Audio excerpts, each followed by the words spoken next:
મારા ઉપર દુનિયામાં અનેક પ્રકારના બંધન છે. બંધન છે. ભેંસને શેનાથી બાંધતા તમે? દોરડાથી, હાંકળથી બાંધતા. બળદને નાથ મોડ રાજથી બાંધતા. અલગ અલગ પ્રકારના દરેકને પિંજરો, પક્ષી પૂરવું હોય તો પિંજરાથી. પણ બધાને એક મોટું બંધન છે, ઓલ ઓવર બધાને. મમત્વ બધાને બાંધનારું હોય તો પક્ષી ગમે ત્યાં. આમ તો પક્ષી પોતે આજુબાજુ બહુ ઓછા ચકલા રહેતા હશે. કાગડા તો કેટલાક કિલોમીટર કાયમ વયા જાય, પાછા કાયમ પાછા ક્યાં આવે? માળામાં નહીં, પોતાના માળામાં આવે. એમ આ કથામાં આવે પછી ક્યાં જાય? કોને ઘરે? પોતાના ઘરે. એટલું બંધન છે. ઘણી વાર તમે ગામડે રહેતા, બળદિયા ચોમાસામાં ભાદરવો આવે પછી એને ચારવા લઈ જાઓ, પછી એક ખીલો ખોળી ખાઈને બાંધી દે. બળદિયો ચીરા કરે, પણ કેટલામાં? તમે આખી જિંદગી શેને આધારે જીવા? મમત્વને આધારે જીવા. આખે આખું જે બહુ દોડ્યા પણ ઘાંચીનો બળદ 18 વર્ષ હાલે, ક્યાં પોગે? તમે ક્યાં પહોંચ્યા? હું, મારા અને અમારા. હું, મારા અને અમારા. સમજી ગયા તમે? હું એટલે તમે, મારા એટલે તમારા બૈરા, પણ અમારા એટલે છોરા બેયના હૈયારા હોય એટલે શું બોલાય? બસ આ 3થી બહાર ન ગયા. હું, મારું અને અમારા, આમાંથી બહાર કોઈ નીકળતો નથી. ગમે એટલી પ્રગતિ કરે પણ અંતે તો એ ખીલાને દોરડું જેટલું લાંબુ હોય એ પ્રમાણે. ભલે દોરડું કોઈને લાંબુ હોય તો વધારે ચરે, પણ દોરડું એ દોરડું, એની ફરતું ફેર્યા કરવાનું. પાતળા તાતણાનું ભેગા કરી નાડું કરે તો હાથીને પણ એ બાંધી જાય છે. તે મમત્વ આત્માને કાયમ બાંધી રાખે છે.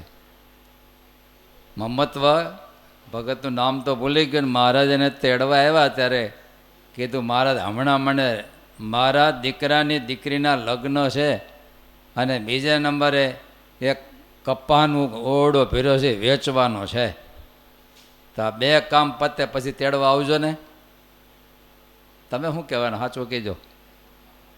અત્યારે વિમાન આવ્યું, તમે શું કહો? મહારાજ આટલું 2 આંગળ ખાલી ટૂંકું છે ને, એ લાંબુ થાય પછી હું ગાંઠ વળી જાય પછી હું આવીશ. એમ ગાંઠ નથી વળી તો એ જાતો નથી. એમાંય જો ગાંઠ વળી ગઈ તો જાય જ છે નો ભાઈ. ભરતજીને પણ બંધન થયું. શેમાં?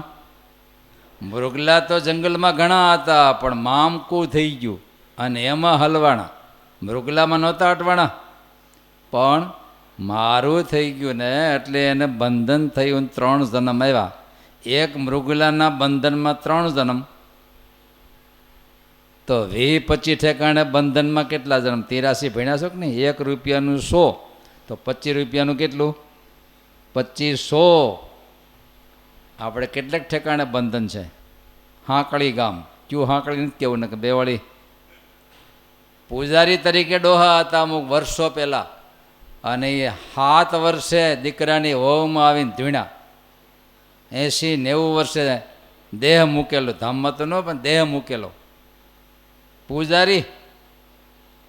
પણ 7 વર્ષે પછી ધૂણ્યા, કારણ કે શરમ તો આવે ને કે આવો હારો ભગતને આવું. અને ધૂણીને કે શું છે? તો કે પુડલા ખાવા છે. હવે એને પુડલાનો શોખ. તમારે 1-2 શોખ તો હશે છે ને, 1-2. એટલે આવવા તો રિટર્ન થવાય ને, કે રિટર્ન થવાય કેવી રીતે? એકાદું તાતણું હોય તો અહીં આવી શકાય, નહીં તો નથી આવી શકાતું ભાઈ. અને પાછી એને પુડલું ખવડાવ્યું. હકીકતમાં દેહ છૂટતી વખતે ઝાડાનો રોગ લાગુ પડ્યો હોય છે અને પુડલું ચણામાં જ થાય, શેમાં જ થાય. એટલે પુડલા કરે પણ પુડલું ખવડાવ્યું ને એમને પુડલાની વાસનામાં દેહ છૂટી ગયો. અને પછી 7મે વર્ષે પુડલું ખવડાવ્યું પછી બાપા અક્ષરધામમાં ગયા. આવડો મોટો અક્ષરધામમાં જવાનો માર્ગ કોઈને રોક્યો? भरत जी तो योग ना पार पामेला, सीधा वैकुंठ में जाने वाला था, लेकिन एक मृग में आसक्ति हो गई અને અહીંને ખોડી ગામના એક ભગત હતા અને એને અંતકાળે એકાંતિક ભક્ત હતા, પણ વિમાન ક્યાં આક્યું, દીકરીના બાદરો ઉભેલો ખેતર ઉપર ત્યાં વયા. વયા એટલે પક્ષીઓ ચણતા હશે, મનમાં ગાઢ થયો, પેલા પક્ષી ઉડાડનારું કોઈ નથી દીકરીના ખેતરમાં. એને મહારાજ કે આ ગંધ આવે છે, કાઢો. કાઢ્યા. શેને લઈને?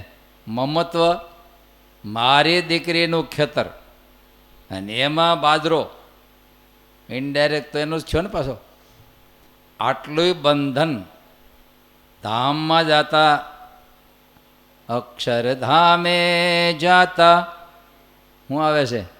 માયા એને રોકશે એમ.